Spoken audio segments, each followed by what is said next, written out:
Donc, faisons suite à la présentation d'hier qui parlait de la glycolyse. Donc, hier, on a parlé de la glycolyse. On a vu que le but de la glycolyse, c'était de prendre le glucose, donc le sucre qu'on mange, puis le transformer en pyruvate. Donc, ce pyruvate-là, si que le corps a assez d'oxygène, c'est ça qui est le but, il ne se transformera pas en acide lactique ou en alcool. Donc, nous autres, on ne veut pas ça. Des fois, ça se produit quand on manque d'oxygène, mais ce n'est pas le but pour le corps. Donc, le corps, lui, il veut transformer ce pyruvate-là et le faire entrer dans la respiration cellulaire qu'on va voir un peu plus tard. Donc, la respiration cellulaire va produire 38 ATP, qui est beaucoup d'énergie comparativement à la respiration anaérobie, qui produit seulement 2 ATP lorsqu'il n'y a pas assez d'oxygène. Donc, nous autres, on veut produire le plus d'énergie possible. Donc, on va parler de la réaction de transition. Donc, ça, c'est une suite à la glycolyse. Donc, ici, vous voyez du glucose qui a été transformé en 2-PGAL, qui a été transformé en 2-pyruvate. Ça, c'est l'étape de la glycolyse. Donc, après la glycolyse, s'il y a assez d'oxygène, qu'est-ce qui va se passer? Les pyruvates vont perdre un carbone en CO2. Ils vont aussi perdre de l'hydrogène qui va être capté par le NAD+, pour former du NADH plus H+, qui va donner de l'acétyl. Cet acétyl-là va s'unir avec un coenzyme A pour devenir l'acétyl-CoA, donc une molécule à 2 carbones, qui va rentrer dans le cycle de Krebs qu'on va voir un peu plus tard. Donc, je sais que c'est rapide, c'est dur à comprendre. Donc, regardons le dessin qui est ici. OK, je vais le réexpliquer. Donc, ici, on a la molécule de pyruvate, juste en haut du mot. Donc, ça, c'est la molécule qui a été formée suite à la glycolyse. Remarquez ici, on est dans le cytosol. Quand la respiration cellulaire commence, ce pyruvate-là va rentrer dans la mitochondrie, puis c'est là que toute la respiration cellulaire va se faire. Donc, cette molécule de pyruvate-là, qu'est-ce qui se passe? Vous voyez, quand elle entre dans la mitochondrie, la liaison vient se briser ici. Et si vous remarquez, on a du CO2. Ce CO2-là, c'est lui qui va sortir ici. Donc, il va rester cette molécule-là, CCH3, double liaison O. Quand le CO2 qui est ici est perdu, il y a aussi des H qui se sont échappés, parce qu'il y a des H attachés un peu partout là-dessus.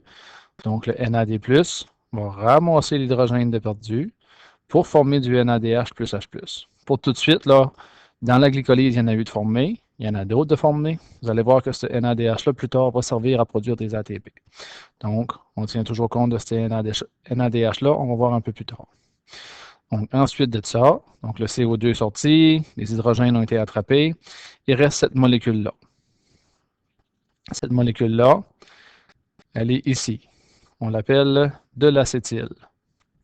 Donc, qu'est-ce qui va se passer? L'acétyl s'en vient ici, elle rentre dans la mitochondrie et elle va être attrapée par un coenzyme A.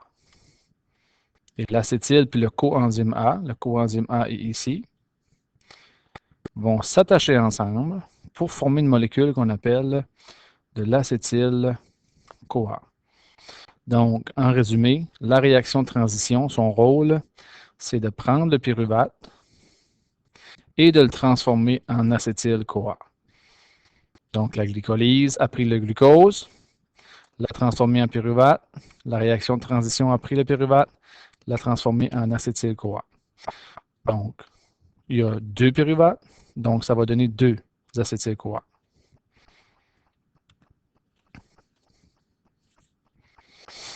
Donc, toujours tiens compte que ça se déroule dans la mitochondrie.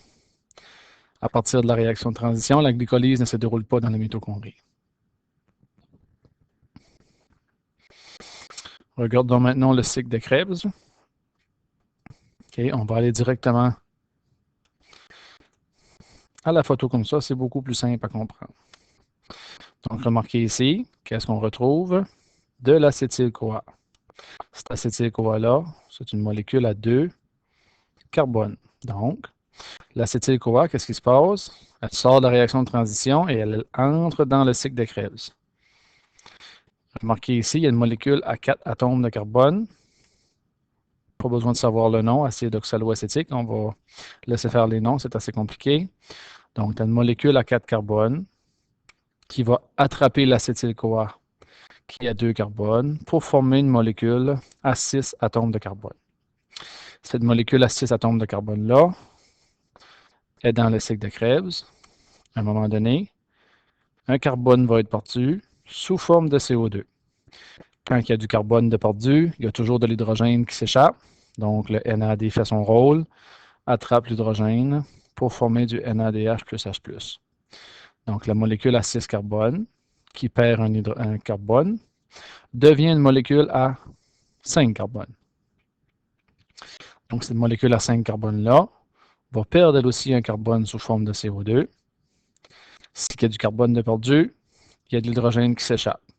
C'est le NAD qui va le capter pour former du NADH plus H+. Quand on passe d'une molécule à 5 carbones qui perd un carbone, on obtient une molécule à 4 carbones. Donc, important de retenir quand on passe de 5 à 4 carbones, il y a un ADP qui attrape un phosphate pour former un ATP.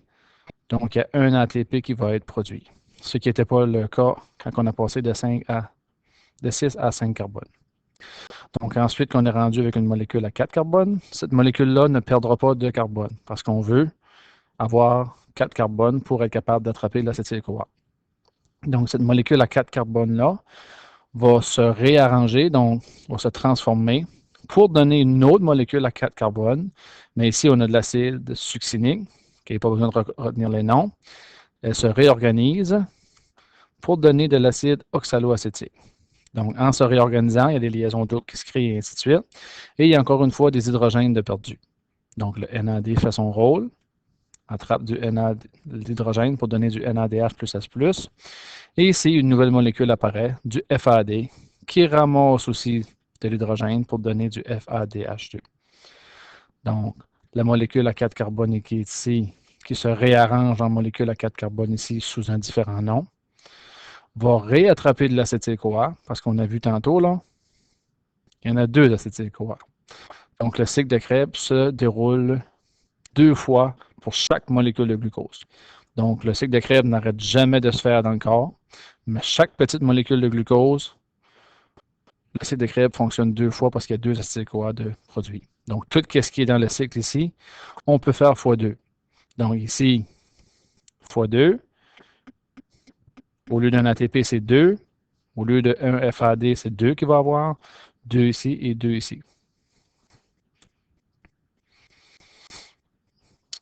Et à partir de la page 29 à 33, on verra ça demain pour terminer le module 2.